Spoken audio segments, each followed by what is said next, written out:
Le Gabon est à l'heure du numérique, mais aussi à l'heure des responsabilités. La suspension des réseaux sociaux décidée récemment a été un signal fort, celui d'une autorité qui veut protéger la cohésion nationale, mais également celui d'une responsabilité qui interroge sur nos libertés, ou qui interroge nos libertés, tout simplement. Ce soir, suite au communiqué final du Conseil des ministres en sa séance du jeudi 26 février 2026, nous parlons donc de ce projet d'ordonnance qui vise à modifier le code de la communication, à encadrer l'usage des plateformes numériques et à redéfinir le rôle de la haute autorité de la communication. Autrement dit, nous sommes à un carrefour entre encadrement et réorganisation, entre régulation et confiance. Alors, que faut-il attendre de ce nouveau code? Comment articuler liberté et discipline? Et surtout, comment éviter que l'encadrement ne se transforme en défiance? Numérique et communication, de l'encadrement à la réorganisation, c'est donc la thématique retenue ce soir pour ce plateau spécial. Madame, Messieurs, bonsoir chez vous. Alors tout de suite, je m'en vais vous présenter nos invités de la soirée et nous avons une dame, honneur aux dames, nous allons commencer par elle. À ma droite donc, Madame Nadia Christelle Koy, sénateur du département de Mouloudou. Bonsoir, vénérable. Bonsoir, Monsieur Tchiblinga. Voilà, c'est un plaisir que de vous avoir sur ce plateau avec deux messieurs. En face de vous, nous avons Monsieur Yorik Ndongbeng, docteur en droit, ancien avocat au barreau de Marseille. Bonsoir, docteur. Bonsoir, je vous remercie pour l'invitation. Et c'est un plaisir. Et puis, nous avons Stéphane Zeng. Lui, il est directeur du Centre gabonais de l'innovation. Bonsoir à vous, monsieur Bonsoir à vous. Merci de nous recevoir. Voilà, c'est en tout cas un plaisir, puisque nous parlons de ce projet, on va dire, projet d'ordonnance sorti lors du communiqué final du Conseil des ministres, nous le disions en sa séance de jeudi 26 février 2026. Mais tout de suite, je vais vous inviter à suivre ce reportage. Tout d'abord, la suspension provisoire des réseaux sociaux décidée le 17 février dernier dans notre pays continue donc de susciter interrogations et réactions. Une mesure prise par la haute autorité de la communication dans un contexte jugé sensible par les autorités. Retour ce soir sur les raisons qui ont conduit à la suspension des réseaux sociaux au Gabon avec un clin d'œil sur les orientations gouvernementales. Sheila Mebale et Adoli Nkun Abaga se sont chargés de ce rappel historique. On regarde. Le 17 février dernier, plusieurs plateformes numériques ont été rendues temporairement inaccessibles sur l'ensemble du territoire. Les autorités évoquent une mesure préventive destinée à freiner la propagation de messages jugés susceptibles de troubler l'ordre public et d'affecter la cohésion nationale. La haute autorité de la communication HAC constate la diffusion récurrente sur les réseaux sociaux et les plateformes numériques accessibles sur le territoire gabonais de contenus inappropriés, diffamatoires, haineux, injurieux, portant atteinte à la dignité humaine, aux bonnes mœurs, à l'honneur des citoyens, à la cohésion sociale, à la stabilité des institutions de la République et à la sécurité nationale.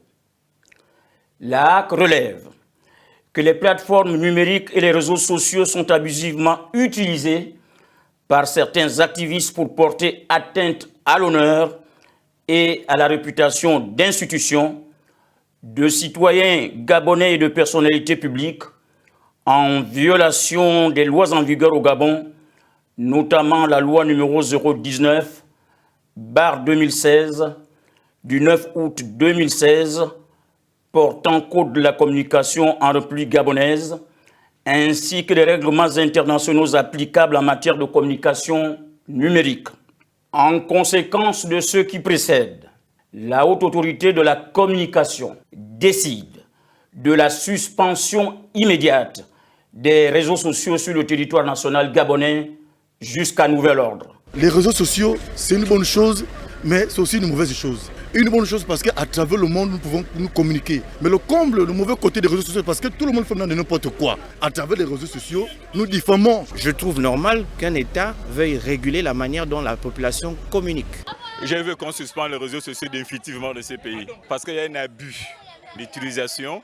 Les gens ne respectent rien, les gens publient n'importe quoi. Il faut arrêter, il faut civiliser, il faut éduquer. Toute décision peut avoir des effets négatifs, comme ça peut avoir aussi des effets positifs.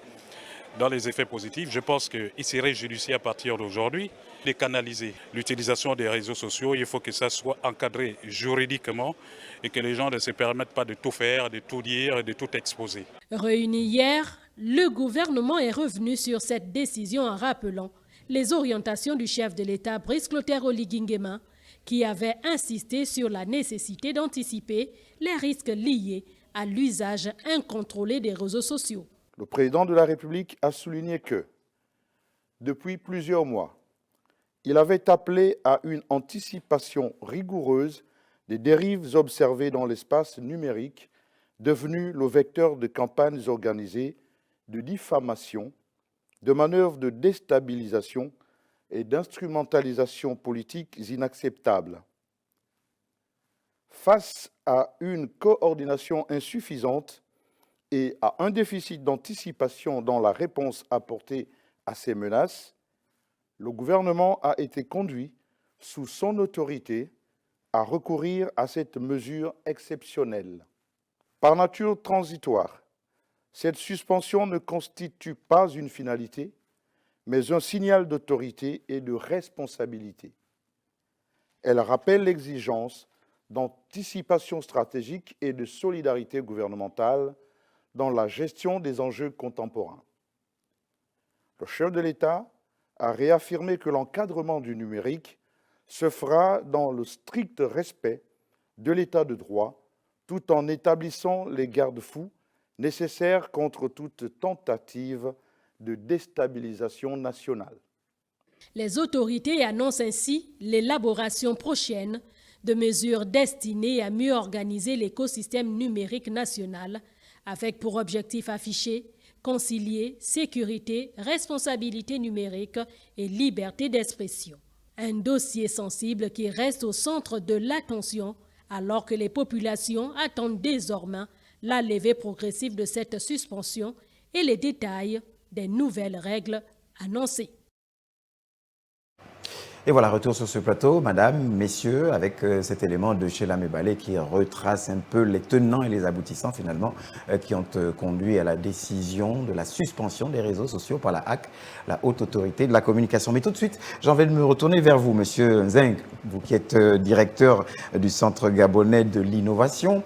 Alors, comment percevez-vous finalement la suspension des réseaux sociaux, protection de la cohésion nationale ou restriction des libertés fondamentales?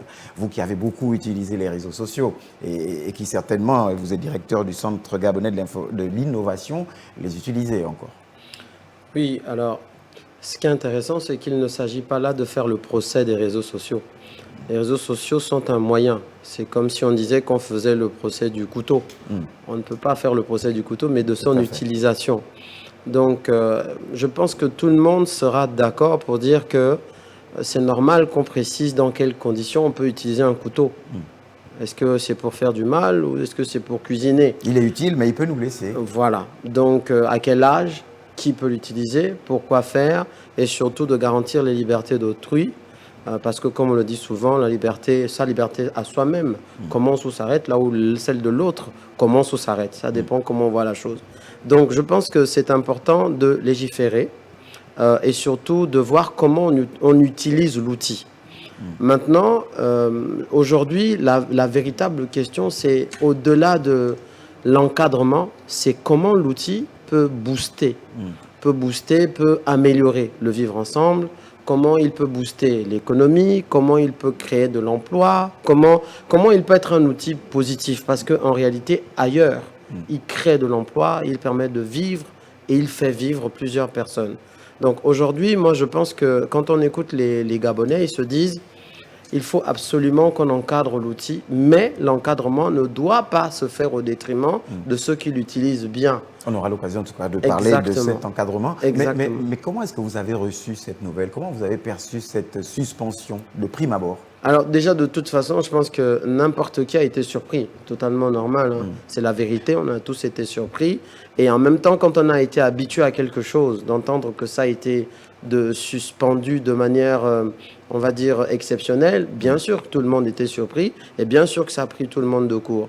Après, maintenant, on est dans le temps de la réflexion, de la compréhension et puis surtout le temps de l'adaptation, parce que je pense que le débat au niveau des Gabonais aujourd'hui, c'est OK. On a constaté des dérives au niveau de certains utilisateurs, que ces dérives ne dépeignent pas sur tous, mais en même temps, qu'on puisse en profiter pour avoir une réflexion assise, apaisée, profonde sur la durée. D'accord. Madame Koy, même question un tout petit peu pour vous, hein, vous qui représentez les populations, vous êtes vénérable aujourd'hui. À l'annonce de cette suspension, quel a été votre sentiment ? Mon sentiment était mitigé dans la mesure où, quelque temps avant, j'avais, dans un post, appelé l'attention justement sur les dérives constatées dans l'utilisation des réseaux sociaux. Et je l'ai perçu comme une réponse aux préoccupations de certains Gabonais, sinon de tous, parce que les réseaux sociaux touchent une frange importante de population, elles touchent nos enfants qui sont exposés à certaines violences, elles touchent les citoyens qui sont pris à partie par ces mêmes réseaux sociaux. J'avais parlé dans mon post de judiciarisation des réseaux sociaux où du jour au lendemain, on se retrouvait au centre d'une actualité, les données personnelles exposées à la vindicte populaire, des réputations exposées et fait choquant, même nos institutions exposées. Sur le plan international et j'ai éprouvé une certaine gêne et donc cette mesure est apparue, c'est vrai qu'elle est inconfortable parce que il y a les bons réseaux sociaux qui permettent de communiquer, les réseaux sociaux qui permettent de se sociabiliser, mais il y a également ces réseaux sociaux-là qui sont des promoteurs de la haine et donc j'ai perçu cette décision comme une responsabilité du gouvernement de prendre à bras le corps cette situation qui devenait à certains moments inconfortable. Parce que les réseaux sociaux ne sont pas une zone de non-droit. C'est vrai qu'au Gabon, nous avons des règles. Il y a des règles juridiques qui s'appliquent, mais dans les réseaux sociaux, c'était vraiment les zones de non-droit. On a l'impression que c'est à tout va. Alors, cette question est également à l'endroit du docteur en droit. Finalement, peut-être vous êtes à même dans la perception que vous aviez eue. Alors, protection de la cohésion nationale ou restriction des libertés fondamentales? Écoutez, je vais reprendre la phrase qui a été utilisée par M. Zeng qui nous a dit la liberté des uns s'arrête où commence celle des autres. Je pense que cette phrase résume bien ce qu'est l'esprit du droit. C'est-à-dire qu'on considère en général que le droit, ce sont uniquement des libertés, mais en réalité, le droit, c'est aussi les restrictions qui permettent d'accompagner les libertés. Parce qu'en vérité, là où on met du droit, on met de la régulation. Là où on met du droit, on met du contrôle. Mais quel est le but de ce droit-là? Le but de ce droit, c'est l'expression de la liberté. Donc en réalité, on ne peut pas avoir un monde sans droit. On ne peut pas avoir un monde qui ne soit qu'un monde de liberté. Il faut un minimum, et c'est là où l'État intervient, un minimum de restrictions pour permettre à chacun d'entre nous d'être protégé et de pouvoir s'épanouir dans des espaces où le droit est appliqué. Et donc le juriste que je suis, naturellement, ne peut que se réjouir que la solution au problème qui a été posé soit une solution juridique de la régulation, du contrôle, de la définition. Et c'est l'occasion de dire que le Gabon s'inscrit parmi les précurseurs en Afrique. En tout cas, en Afrique centrale, il n'y a pas encore de pays qui ont fait ce pas-là, de faire de la régulation sur la question des réseaux sociaux. Le Bénin l'a fait avec un code du numérique il y a quelques années. La Côte d'Ivoire l'a fait il n'y a pas longtemps, je crois en 2023. Les grandes nations l'ont fait, l'Union européenne l'a fait, et aujourd'hui le Gabon l'a fait. Donc c'est un très grand pas d'un point de vue juridique, et donc nous sommes à la pointe de ce point de vue. D'accord, pour l'instant c'est encore un projet d'ordonnancement, mais on aura le temps d'en discuter. Avant de passer à la suite, une question pour vous, monsieur Zeng. Quel impact concret, selon vous, cette suspension a-t-elle eu sur la société et la parole citoyenne? Bon, déjà, la première chose, c'est la compréhension des motivations. Donc, effectivement, il y a eu plusieurs débats nourris sur cette compréhension. Est-ce que c'est une décision politique? Est-ce que c'est une décision de sanction de plusieurs à cause de quelques-uns? Est-ce que c'est pour interdire? Donc, il y a d'abord eu un débat public. Ensuite, il y a le fait qu'on est habitué à un outil qui, quand même, il faut le dire, moi, j'ai utilisé les réseaux sociaux pendant très longtemps et j'utilise encore. C'est-à-dire que la tendance mondiale est de permettre que les réseaux sociaux soient un nouveau moyen, du coup un média d'expression qui vient compléter et parfois même qui vient supplanter les médias mainstream. Donc, ce sont des réseaux où on peut s'exprimer, où on peut exprimer ses humeurs, où on a un contact direct, où on crée des cercles. Donc, ce sont des réseaux qui, à la base, permettent à l'être humain, aux citoyens, de mieux s'épanouir. Donc, c'est clairement vécu comme étant quelque chose qui interroge de ne plus donner accès à ces réseaux sociaux-là parce qu'il y a une décision qui est prise. Et ensuite, il y a la dimension économique dont on peut parler, mais je mitigerai beaucoup cette dimension économique parce qu'en réalité, on va peut-être le voir plus tard, le Gabon ne gagne pas grand-chose de ce qu'on devrait gagner en l'état actuel des choses. Et je pense que c'est aussi ça le sujet qu'on doit mettre sur la table et qu'on met sur la table avec les éditeurs de ces solutions, de ces plateformes. C'est qu'on a l'impression que beaucoup de choses peuvent être faites pour améliorer, pour faire de la vraie économie numérique, mais que ces choses ne sont pas faites parce que la plupart des éditeurs de ces solutions, en réalité, ne se préoccupent pas tant que ça de notre pays, qui les intéresse pour gagner, mais qui ne les intéresse pas pour redistribuer. Est-ce que vous pensez que cette réorganisation en vue, à travers ce projet déjà d'ordonnancement, pourra impacter positivement le côté économique que vous évoquez là? Mais bien sûr, c'est très important de parler de ce côté économique. Il faut quand même savoir que si on évalue les ressources, les recettes publicitaires au Gabon entre 6 et 12 milliards par an, d'après les calculs. Si Facebook gagne à peu près 40 à 50% de ce montant-là par an, vous voyez un peu les levées de fonds qu'ils font au Gabon sans redistribuer. Parce que dans les autres pays, ils distribuent en calculant ce qu'on appelle le coût par 1000 vues. Mais au Gabon, on n'est pas dans les pays monétisée. Ce qui veut dire qu'on crée une économie qui profite à ces grands groupes et elle n'est pas redistribuée. Et donc, du coup, quand on arrive à parler de la dimension économique, en réalité, c'est plutôt cette situation qui doit nous permettre de dire il faut absolument que la dimension économique, parce que nous créons de l'économie, que cette dimension économique soit bien réfléchie et pensée pour le Gabon. Le Kenya en bénéficie, l'Égypte en bénéficie, la Tunisie en bénéficie, le Nigeria pour plusieurs plateformes, l'Afrique du Sud. Aujourd'hui, il est temps de dire, OK, on a des créateurs de contenu, ils peuvent en vivre. On peut gagner jusqu'à 1,2 million francs par mois pour 1 million de vues sur YouTube. Et combien de Gabonais le savent et combien en profitent? C'est une question qu'il faut poser sur la table. D'accord. Eh bien, nous parlions là du contexte. Heureusement, le gouvernement a donc décidé d'organiser tout ça, réorganiser pour mieux encadrer.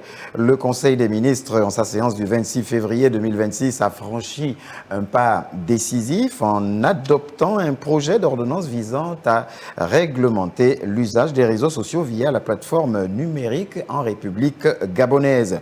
Dans l'élément qui va suivre, Pélagie Oono et chez Limanea reviennent donc sur la nécessité de réorganiser ce secteur pour un meilleur encadrement. À l'heure où Facebook, TikTok, Instagram ou encore WhatsApp rythment le quotidien des milliers de Gabonais, la question de responsabilité numérique devient centrale. Désinformation, diffamation, atteinte à la vie privée, manipulation de l'opinion, les dérives constatées ces dernières années ont progressivement imposé le débat sur la nécessité d'un cadre juridique plus adapté. Pour les autorités, il s'agit d'actualiser le code de la communication afin qu'il tienne compte des mutations technologiques et des nouveaux usages.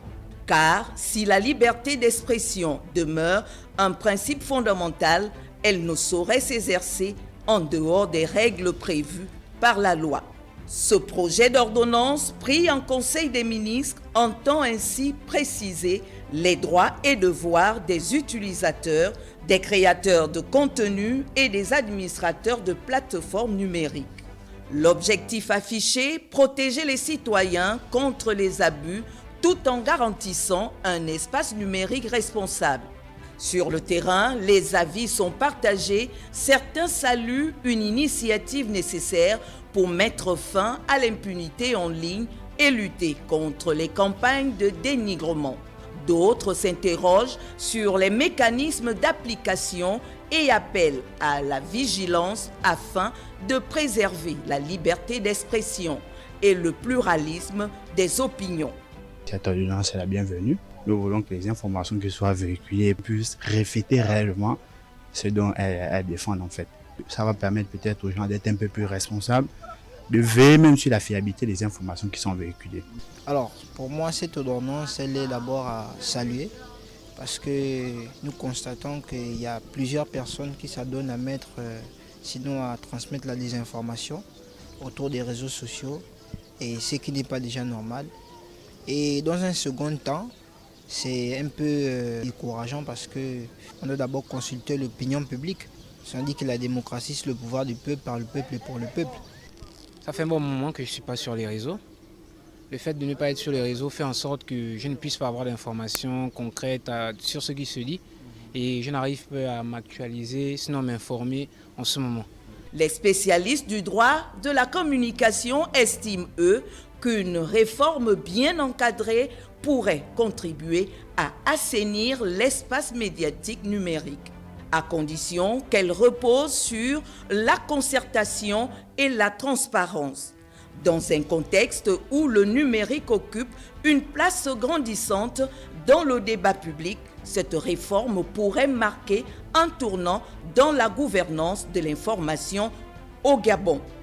Reste désormais à connaître les modalités précises d'application de cette ordonnance et son impact concret sur les usages quotidiens des réseaux sociaux. Une chose est sûre, l'encadrement du numérique s'impose aujourd'hui comme un enjeu majeur de souveraineté, de stabilité sociale et de responsabilité citoyenne.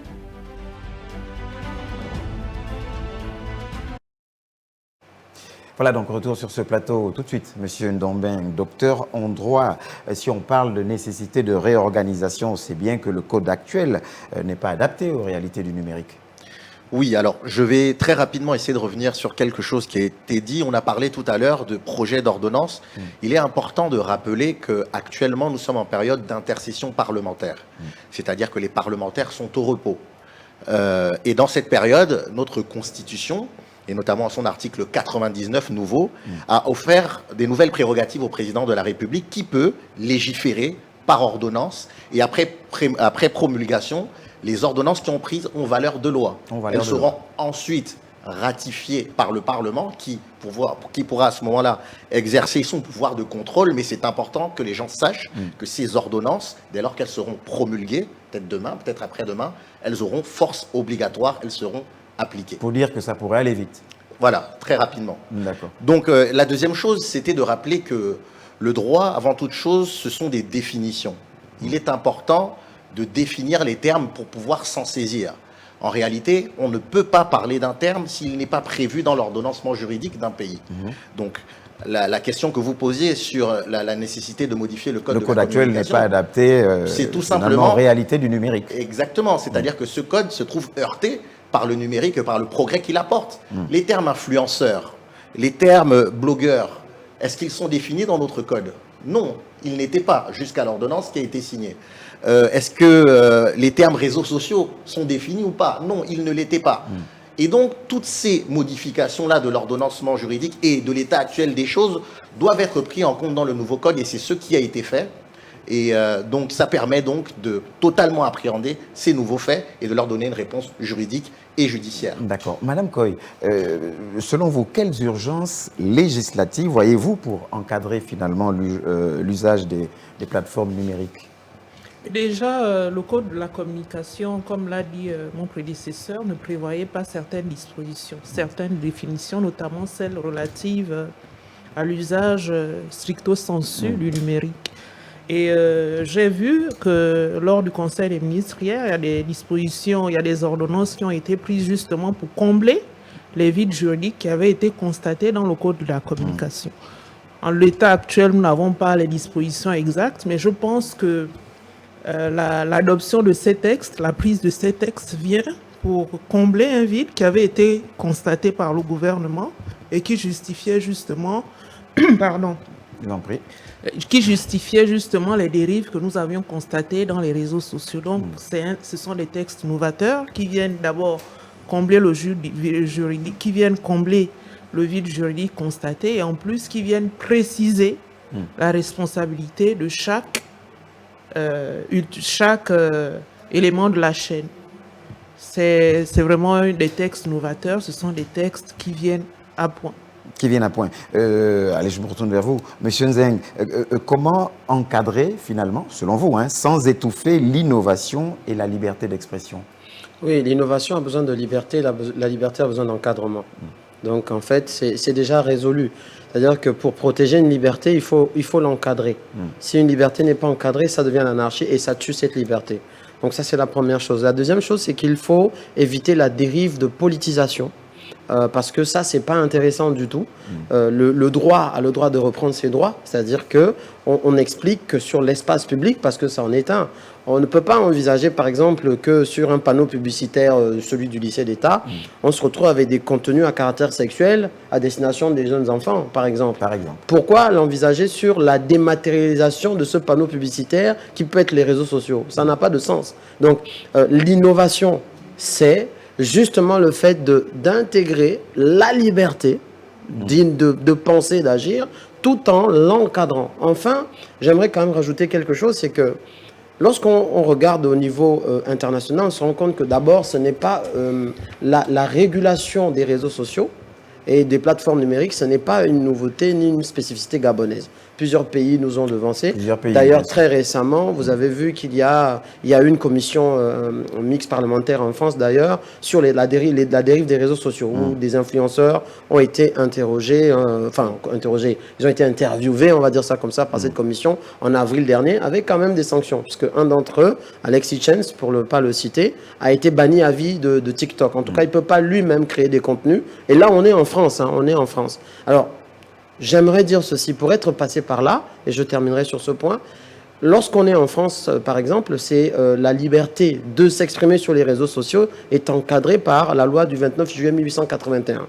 Et cette loi définit quand même assez clairement par rapport à la diffamation, comment on peut s'en défendre. Parce qu'il ne faut pas oublier que lorsqu'on vous attaque pour diffamation, vous n'êtes pas encore condamné. C'est un juge qui doit se pencher et il regarde le corpus légal. Alors on vous dit, vous avez l'exception de vérité d'un côté et de l'autre côté, vous pouvez rajouter ce qu'on appelle l'exception de bonne foi. Mais comment comprendre que pour des faits totalement inventés, parce qu'il y a des gens qui inventent des faits, non seulement ce n'est pas des faits qui permettent de gérer le vivre ensemble, enfin des faits qui sont, on va dire ça comme ça, pour protéger la société, mais en plus ils disent clairement eux-mêmes qu'ils ont un problème avec la personne qu'ils attaquent. C'est-à-dire qu'à partir de ce moment, quand tu vas en droit français, tu vas au tribunal, on va te dire, mais si vous avez un problème contre tel ou tel, et que vous commencez à parler de cette personne en tel ou tel terme, très clairement, vous ne pouvez pas être dans l'exception de bonne foi, puisque vous êtes de mauvaise foi de facto. Exactement. Donc à partir de ce moment, si un pays comme la France, on qualifie à tort ou à raison, ça dépend de chacun, comme un pays de protection des droits a déjà pensé à ce corpus, il faut qu'au Gabon aussi on se dise, bon, ok, moi par exemple, j'ai été traîné au tribunal pour diffamation par un gourou, je l'appelle comme ça parce que le tribunal m'a donné le droit d'en parler en 2019, et j'ai dit, voici les faits. Je suis allé au tribunal, ils ont analysé les faits en France, à Grenoble, et j'ai été relaxé parce que ce que je disais était fondé. Donc à partir de ce moment, ça a éprouvé ma méthodologie. Aujourd'hui, il faut que chaque personne qui crée des contenus éprouve sa méthodologie pour que la société profite au mieux des réseaux sociaux. D'accord, mais en même temps, et ça c'est une question subsidiaire pour qui veut, est-ce qu'on ne devrait pas craindre finalement que l'encadrement devienne un instrument de contrôle plutôt qu'un outil de régulation ? Non, la réalité, c'est que l'encadrement, et il faut vraiment que le message, les gens puissent l'avoir, l'encadrement, il est là pour protéger. Parce qu'effectivement, depuis quelques jours, on entend une petite musique et les gens insistent véritablement sur le côté restrictif, sur le côté punitif. Il est important de se rappeler que lorsqu'il y a de la diffamation, comme ça a été dit, c'est quelqu'un qui est en train de subir un préjudice. C'est chacun d'entre nous, ce sont les utilisateurs que nous sommes. La personne qui est diffamée, ce n'est pas nécessairement même si c'est le cas à une autorité publique. C'est votre voisin, c'est votre tante, c'est votre père, c'est votre mère. Donc il est important de rappeler que ces textes-là, cette régulation-là, elle vient avant toute chose apporter des droits supplémentaires. Avant tout. Le droit au retrait d'un contenu illicite, le droit à la rectification et autres droits, des droits au recours juridictionnel. C'est très important de le dire. Madame Koy, vous voulez dire quelque chose très rapidement? Je voulais souligner que avant l'adoption de ces textes, qu'est-ce qui se passait? L'espace numérique était un espace sans frontières, sans droit, on va dire, où tout était permis. Et dans un pays de droit, c'est très dangereux parce qu'on ne peut pas laisser l'anarchisme, si je peux me permettre de m'exprimer ainsi. Les règles dans tout pays, il y a des frontières, il y a des règles de droit qui sont applicables et qui doivent être appliquées. Et les citoyens qui vivent dans le territoire gabonais doivent s'arrimer aux textes en vigueur, aussi bien les citoyens gabonais que les non-gabonais. C'était ça le danger que l'on pouvait observer et je pense qu'il a dû susciter la réaction des autorités parce que avant le code de la communication, comme nous l'avons dit, ne prévoyait pas certains délits, certaines infractions et ça donnait droit à ça favorisait certaines dérives. Et voilà, donc, ça donnait le contrôle non, la cour du roi Péto. Voilà, le contrôle non, c'est juste que dans tout pays, dans tout espace, il faut s'arrimer aux normes en vigueur et le gouvernement a décidé, le régulateur a décidé d'encadrer les normes de fonctionnement et de l'usage des réseaux sociaux. Allez, on parlait là donc de la nécessité de réorganisation. Derrière cette réorganisation, ça veut dire que des institutions seront également touchées, sinon revues. Du Code de la communication à la réorganisation de la Haute Autorité de la Communication, HAC, le secteur des médias entre donc dans une nouvelle phase. Le communiqué final du Conseil des ministres du 26 février 2026 annonce une révision du cadre légal avec un objectif: adapter la régulation aux réalités du numérique et aux nouvelles formes de communication. Mais quel changement concret pour l'autorité de régulation? Élément d'analyse signé Claude Sage-Boussougou Matumba. On regarde. La réforme engagée par les pouvoirs publics marque une étape importante dans l'évolution du paysage médiatique gabonais. D'abord, premier axe, la modernisation du Code de la communication. Adopté en 2016, le texte ne prenait que partiellement en compte l'essor des plateformes numériques, des contenus en ligne et des nouvelles formes de publicité. La révision vise donc à intégrer ces mutations technologiques et à encadrer des pratiques devenues centrales dans la circulation de l'information. Deuxième évolution majeure, le renforcement du rôle de la Haute Autorité de la Communication. L'ordonnance annoncée modifie la loi portant organisation et fonctionnement de l'institution afin de clarifier et d'élargir ses compétences. Concrètement, la HAC ne sera plus seulement un régulateur des médias traditionnels, presse écrite, radio et télévision. Son champ d'intervention s'étend désormais à la communication numérique, au contenu diffusé sur les plateformes et à certaines activités publicitaires. Cette extension des prérogatives traduit la volonté des autorités de disposer d'un cadre de contrôle adapté à un environnement médiatique profondément transformé par le digital, où l'information circule plus vite et échappe souvent aux mécanismes classiques de régulation. Pour l'institution, l'enjeu est donc double: renforcer sa capacité d'intervention, mais aussi développer de nouvelles expertises techniques pour surveiller et analyser les contenus en ligne. Du côté des professionnels des médias et des acteurs du numérique, cette réforme annonce un cadre plus structuré, mais aussi potentiellement plus exigeant en matière de responsabilité éditoriale et de conformité réglementaire. Alors, il reste une question centrale, celle de l'équilibre entre régulation et liberté d'expression dans un contexte marqué par la lutte contre la désinformation et les dérives sur les réseaux sociaux. L'efficacité du dispositif dépendra de la transparence des procédures et du respect des principes fondamentaux du pluralisme. Au-delà de l'aspect juridique, cette revisitation du code consacre une réalité.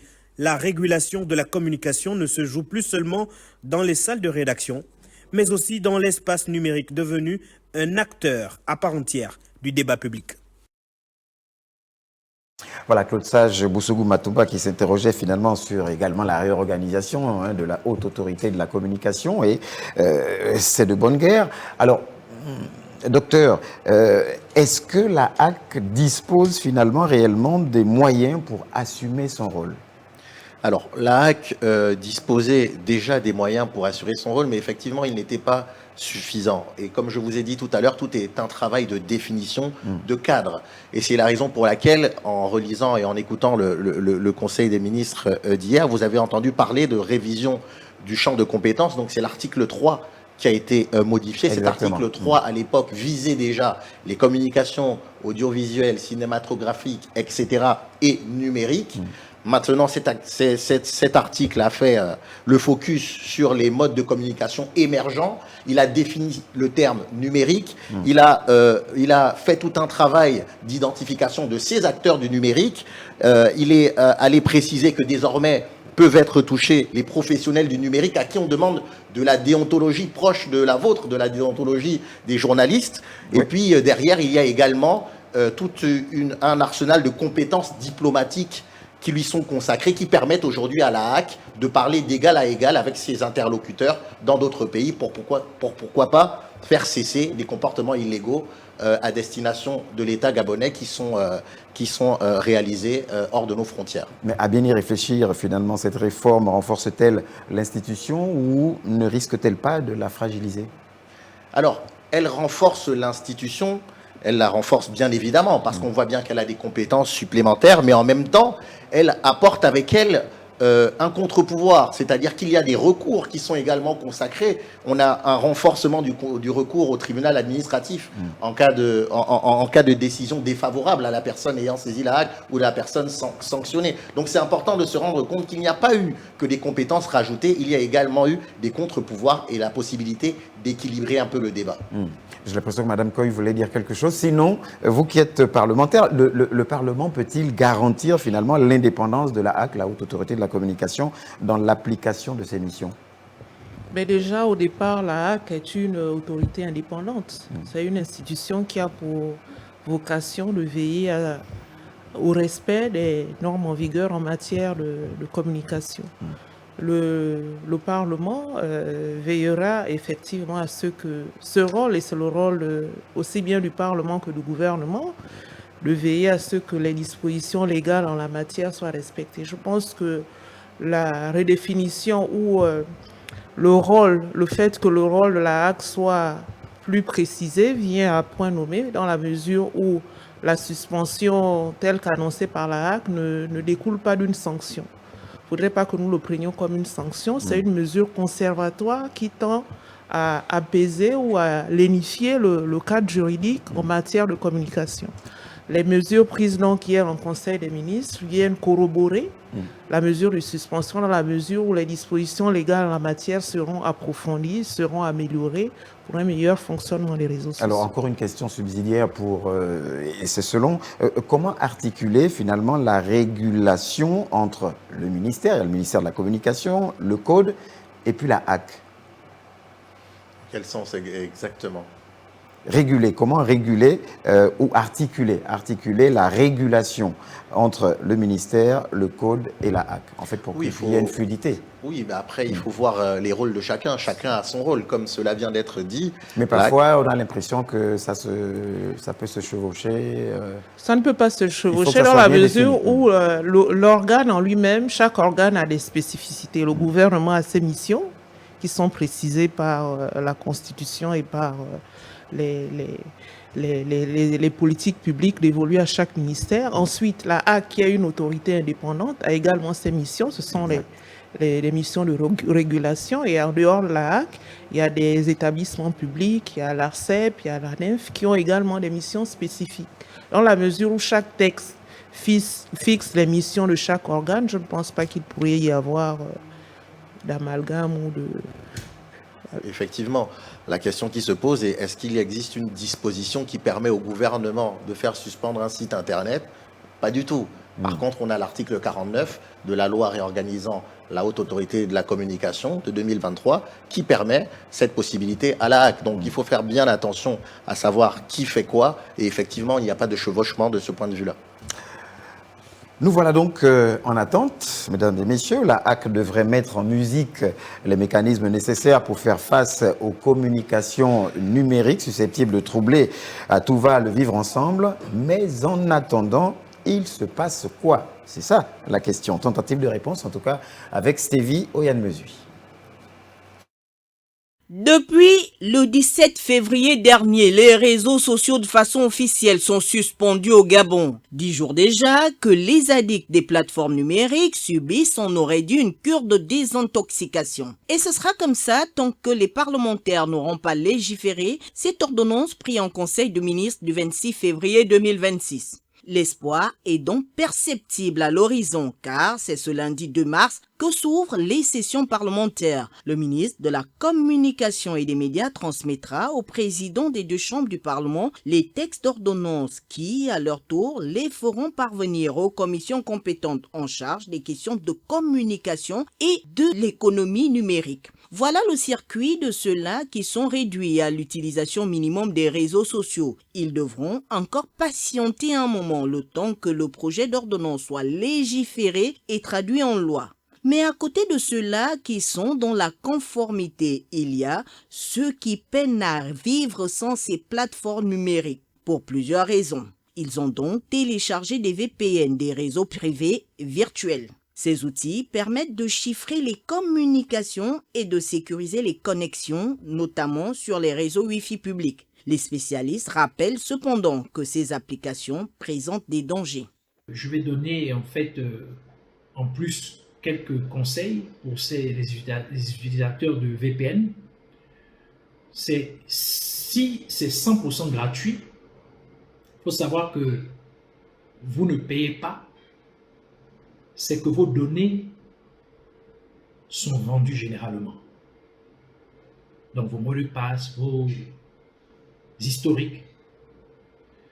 Et ceux qui demandent des permissions suspectes, donc un VPN n'a pas besoin d'accéder à vos contacts, à votre galerie photo ou à vos SMS.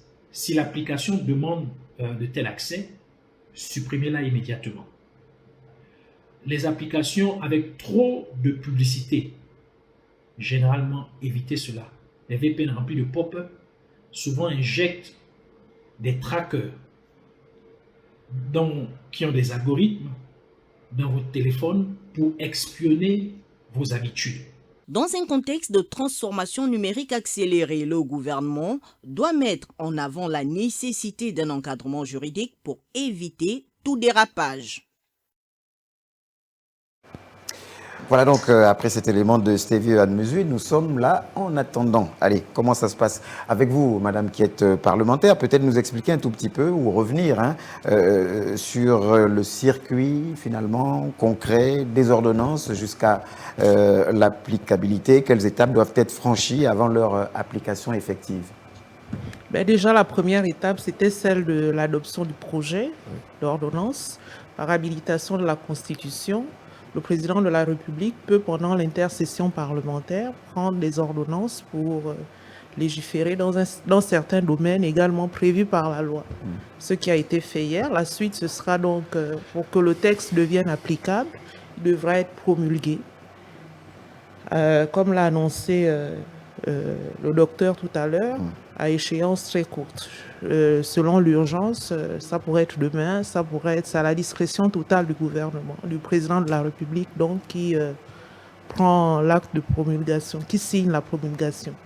Par la suite, le projet de l'ordonnance, qui est devenu ordonnance, s'il n'est plus projet, il devient ordonnance après donc la promulgation par le président de la République, est transmis au Parlement, qui va donc le ratifier et le cas échéant, prendre des amendements qui pourraient corriger ou du moins améliorer ou en fonction des réserves émises par le Parlement, des correctifs pourraient être apportés au texte initial.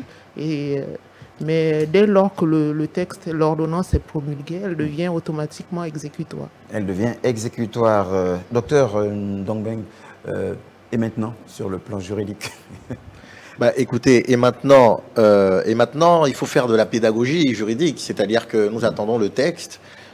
pour voir l'intégralité des droits qui sont consacrés. Et comme je l'ai dit tout à l'heure, c'est important de rappeler aux gens que la régulation, elle a un but. Elle a un but, c'est de consacrer la pleine et entière, le plein et entier droit pour les personnes, pour les Gabonais. C'est-à-dire que le plus important aujourd'hui, c'est de leur garantir, de leur consacrer la possibilité d'être sur les réseaux sociaux et que ces endroits ne soient plus des no man's land de droit. Parce que la réalité, c'est que tant que le droit n'avait pas pris en compte les réseaux sociaux, nous sommes sur un endroit qui n'a pas de droit, donc sur lesquels tout le monde peut faire ce qu'il veut. Donc, le plus important aujourd'hui, c'est de dire aux Gabonais que nous avons des ordonnances qui vont être promulguées. Ces ordonnances vous garantissent tel ou tel droit et n'oubliez pas, vous avez des droits désormais. Vous êtes diffamé, vous êtes insulté, il y a un outrage, vous avez des juridictions derrière. C'est important. D'accord. Monsieur le directeur général, enfin, directeur du Centre gabonais de l'innovation, Monsieur Nzeng, à moyen terme, finalement, cette réorganisation peut-elle renforcer la confiance citoyenne ou risque-t-elle d'alimenter la défiance? La première chose que je vais faire, c'est vraiment lancer un appel aux législateurs. Parce que ça fait depuis les années 2008-2009 que les réseaux sociaux sont largement utilisés, on va dire, au Gabon. Enfin, largement. L'intégration, la pénétration dans la société. Et on se retrouve en 2026 en train de légiférer en urgence. C'est parce qu'on crée des gouffres que ces gouffres se transforment en abysses. Et au bout d'un moment, on doit combler en faisant des choses dans la vitesse, la rapidité. Pas su réagir à temps. Mais il faut intégrer les choses le plus rapidement possible. La société évolue. Donc, de l'autre côté, le législateur doit être attentif aux évolutions de la société. Sinon, on se retrouve justement dans des no man's land qui s'installent et après, la mauvaise habitude peut devenir une habitude qu'on n'arrive pas à déraciner et qu'on n'arrive même pas à expliquer quand on veut revenir à la norme. La deuxième chose, c'est sur les procédures. Qu'est-ce qu'il faut pour faire telle ou telle chose? Si on n'explique pas bien aux populations, parce qu'on parle là d'une liberté fondamentale qui est garantie par l'article 14 de la Constitution, mais en même temps, il y a un autre article qui dit les conditions dans lesquelles l'accès à ces moyens d'information doivent être, en tout cas, assurés. Donc, vous voyez qu'il y a maintenant une espèce de dichotomie qu'il faut compenser par de l'agilité. Maintenant, en attendant, qu'est-ce qu'on fait? La première chose, c'est qu'on fait de la pédagogie, comme on vient de dire. Là, on doit pouvoir expliquer que les réseaux sociaux, ce n'est pas quelque chose qui est ex nihilo, c'est juste de la dématérialisation, digitalisation de notre espace de vie qui se prolonge dans quelque chose de normalement plus puissant. Ce qu'on ne peut pas accepter sur un espace normal, on ne devrait pas pouvoir l'accepter sur les réseaux sociaux. Et je termine. La tentation de dire c'est potentiellement parce qu'on veut empêcher les gens de parler. Je pense qu'aujourd'hui, le Parlement est en train de travailler sur un projet de loi portant sur la protection, c'est une redondance, protection des protecteurs des droits humains. Je félicite d'ailleurs Geoffroy Fumbula, l'honorable, qui, avec d'autres, sont en train de travailler sur ce texte parce que, en même temps, il faut reconnaître que les réseaux sociaux permettent, lorsque les médias classiques sont potentiellement verrouillés, lorsqu'ils ne sont pas opérants pour aller très rapidement sur certains sujets, si on a des personnes responsables qui ont travaillé sur des thématiques, qui le font en toute responsabilité, sans diffamer, mais pour protéger la nation, ou pour protéger des institutions, ou pour protéger une organisation ou des personnes, il faut pouvoir les protéger au travers d'un corpus légal qui va apparaître et qui va donc protéger des lanceurs d'alerte, mais des lanceurs d'alerte responsables. Donc le but n'est pas de museler, le but c'est plutôt de déployer un arsenal plus intéressant. Donc en attendant, on utilise les VPN? Alors le VPN, j'aimerais revenir rapidement sur le VPN, 10 secondes. Le VPN à la base, c'est pas un démon. C'est quelque chose de très intéressant parce que tout le monde ne veut pas être public sur les réseaux, sur Internet. Vous pouvez privatiser, c'est comme une route, vous pouvez dire que je crée mon canal où je vais travailler dans mon entreprise de manière sécurisée.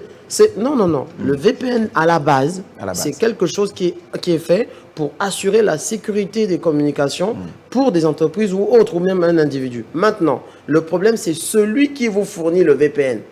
Parce qu'il peut être mal intentionné. Son objectif, c'est de venir vous piquer de l'information parce que vous lui avez fait confiance à tort. Vous diriez quoi comme mot de la fin? pour ce qui vous concerne. Madame, vous allez pouvoir rebondir dans votre... Comme mot de la fin... Il nous reste quoi, 2 minutes, allez.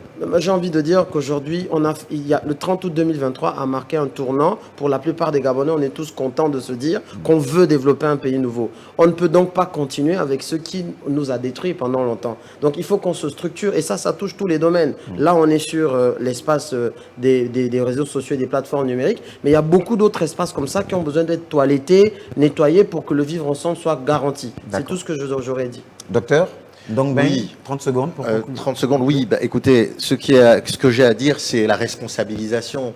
Il faut que nous fassions tous attention à ce que nous faisons sur les réseaux sociaux et surtout rappeler aux gens qui sont responsables, aux utilisateurs de réseaux sociaux, aux personnes qui sont responsables du contenu sur les réseaux sociaux. Faisons attention et soyons responsables pour nos enfants, pour les plus jeunes. Et je pense que des dispositions doivent être notamment prises sur les mineurs. Est-ce que les mineurs doivent être sur les réseaux sociaux et à partir de quel âge? Faisons tous attention parce que en réalité, c'est notre nation que nous sommes en train de construire. Et quels sont les exemples qu'on leur montre? Et les exemples les plus accessibles, ils sont sur les réseaux sociaux aujourd'hui. D'accord. Madame Koy, vous avez le temps de réagir d'abord sur ce que vous vouliez dire et ensuite votre mot de la fin. Je voudrais souligner que la liberté d'expression est un principe démocratique consacré par la Constitution, la loi fondamentale. Et cette même loi fondamentale ne pourrait être contredite par les dispositions du code de la communication ou de tout autre texte. Donc je voudrais par ces mots rassurer que la mesure conservatoire de suspension ne vient pas interrompre ou interdire la liberté d'expression. Elle vient juste encadrer les mécanismes par lesquels cette liberté va s'exprimer. Vous êtes journaliste, vous êtes astreint aux règles déontologiques. Tout à fait. Vous ne pouvez pas produire n'importe quel contenu dans la mesure où votre responsabilité en tant que journaliste est engagée. Et les réformes introduites par le gouvernement visent justement à responsabiliser les producteurs de contenu, les éditeurs de contenu, de tout ce qu'ils pouvaient émettre comme contenu qui vont donc à l'encontre de l'ordre public. C'est un principe de responsabilisation. Vous pouvez éditer, oui, vous pouvez publier, oui, mais en respectant également le droit à la vie privée, le droit à la protection des données, le droit à tous les droits qui sont consacrés par la Constitution à toute personne, à tout citoyen. C'est le bémol que je voulais mettre, donc la réserve que je voulais émettre. Le texte ne vient pas suspendre ou bien ne vient pas interdire la liberté d'expression, elle vient juste l'encadrer. Merci à vous, Nadia Christelle Koy, sénatrice du département de Mouloundou. Merci. C'est dans l'Ogué-Lolo. C'est dans l'Ogué-Lolo, bien sûr. Merci à vous, Yorick Nongbeng, docteur en droit, ancien avocat au barreau de Marseille. Et puis merci à vous, Monsieur Stéphane Zeng, directeur du Centre gabonais de l'innovation. Et puis surtout, merci à vous, mesdames et messieurs, pour votre fidélité. Nous parlions donc lors de ce plateau spécial du Conseil des ministres qui s'est tenu hier, jeudi 26 février 2026, et qui parlait de ce projet d'ordonnancement pour réorganiser et encadrer, bien sûr, le numérique et la communication. Bonne suite des programmes sur notre chaîne et surtout, bonsoir chez vous.